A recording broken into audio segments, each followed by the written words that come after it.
Does this ignition cutoff switch actually work? Is it snake oil? Will it damage your generator? I put a video up about a year ago called The Best Upgrade for Your Honda 2000 for Under $25. And it all revolves around this thing, this button right here.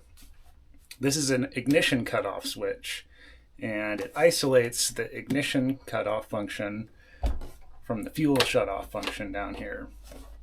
With the idea being that when you want to store your generator, it'll drain the carb bowl somewhat dry to keep bad fuel from sitting in the carb and gumming things up.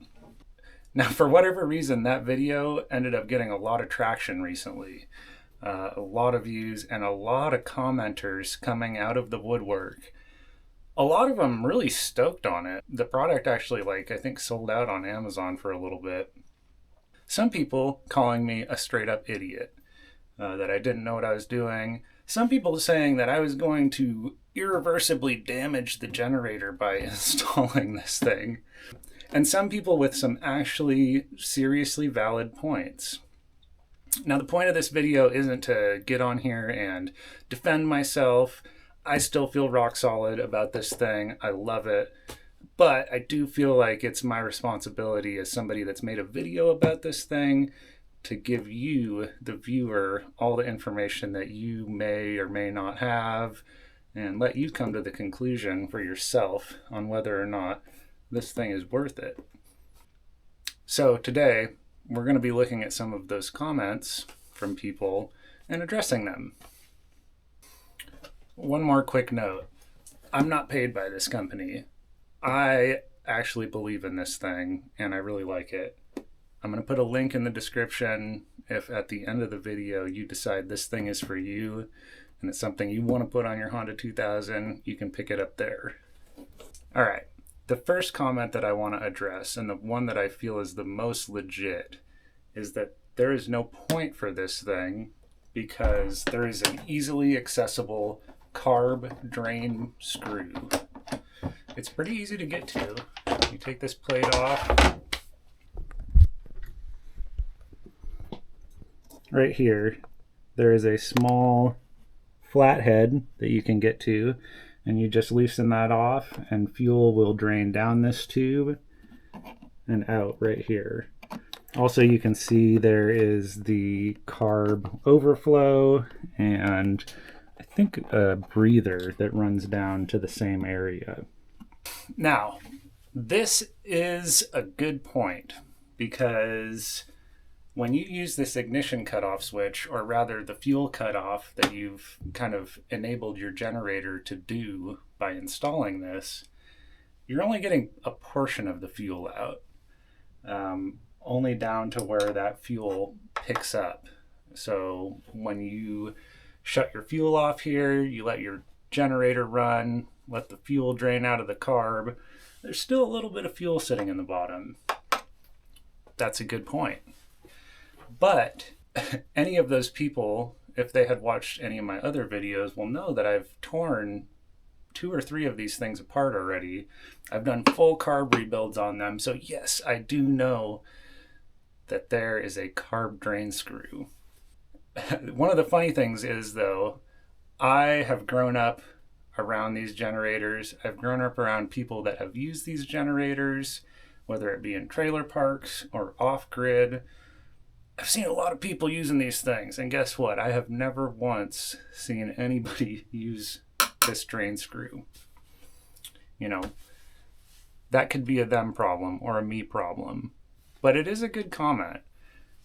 One thing I want to do, though, is I want to pull this carb off, and I'll pull the bowl off here, and I'll show you just how much fuel this upgrade allows you to get out of the carb. It's kind of one of those things where anything is better than leaving all of that fuel sitting in there. So yes, while you can drain the carb and have fuel spill out everywhere, you can also just do this and it's gonna make it better than it was before. Let's pull the carb off and take a look.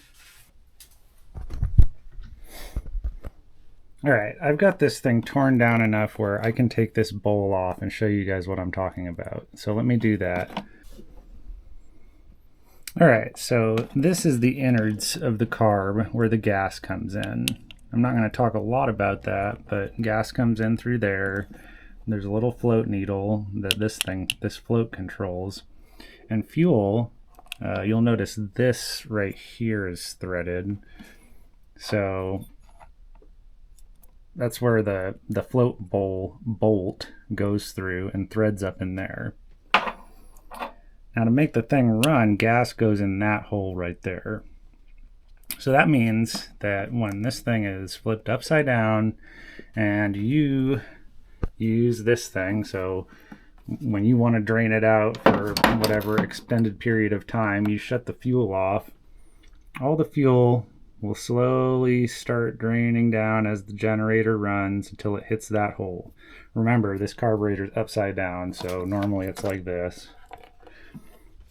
Okay, so that means that when you use this fuel shutoff, there's still fuel sitting from here down to the bottom of the bowl. Now we can use this face here kind of as a frame of reference, because when it's on there, that threaded thing sits right at the bottom of the bowl. Okay, so let's look at the geometry of this float bowl. Where is most of the fuel volume sitting? Is it sitting in the bottom down here where my thumb's at? Or is it up here in the main large diameter part of the bowl? Okay, what I'm getting at is that most of the fuel that sits in this bowl, when you use the fuel cutoff switch, is gone.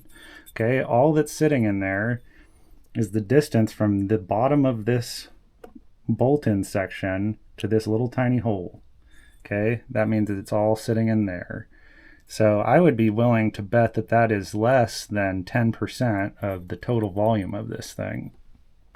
Now, it's still a legit point. It's worth commenting and tearing this thing apart and looking at it and showing you guys. But I don't think that it's worth people telling me that this upgrade is not worth it, because like I said, anything is better than nothing. And if you're getting 90% of the bad fuel out of your carb, that's good. All right, now I got to put this thing back together. Let's talk about another comment.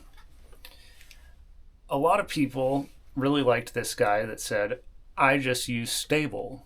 If you don't know what Sta-Bil is, it's a fuel additive that helps with ethanol fuels.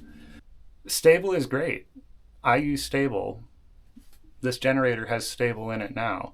In fact, when I go get jerry cans of fuel to run all of my generators and power tools and other things that need fuel, tractors, the Sta-Bil goes right in the jerry can, so everything gets Sta-Bil. It's still not really good to leave fuel sitting in a carburetor, Sta-Bil or not. Sta-Bil has a shelf life too.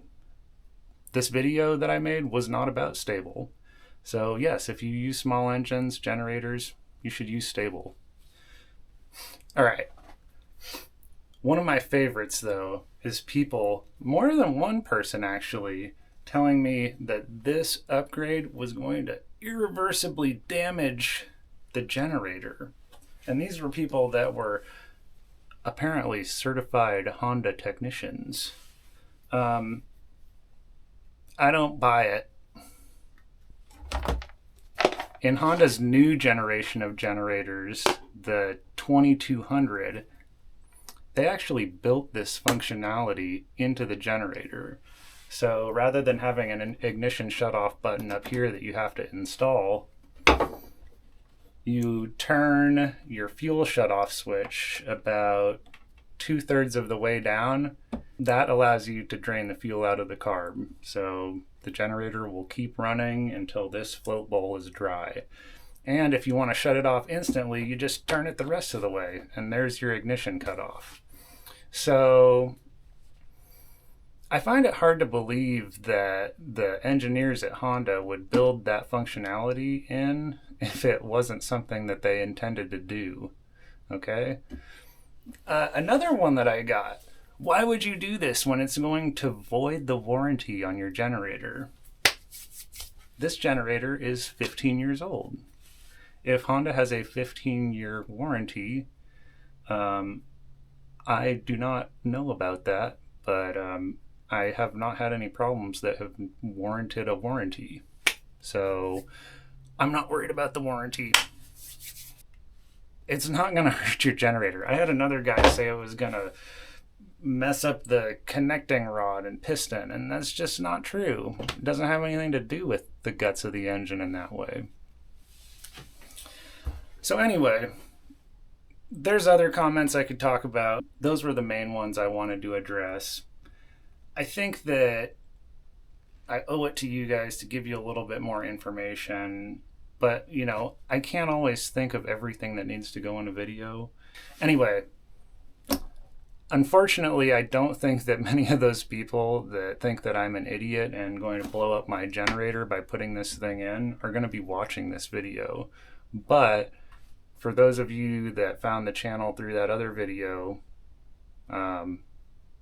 here's a little more information. Hope you guys enjoyed the video. If you want to see more small engine stuff, more off-grid stuff, subscribe to the channel, tag along. I'm always doing cool stuff. And if you guys are interested in this thing, like I said, I'm going to put a link in the description. So good luck out there. Enjoy. See ya.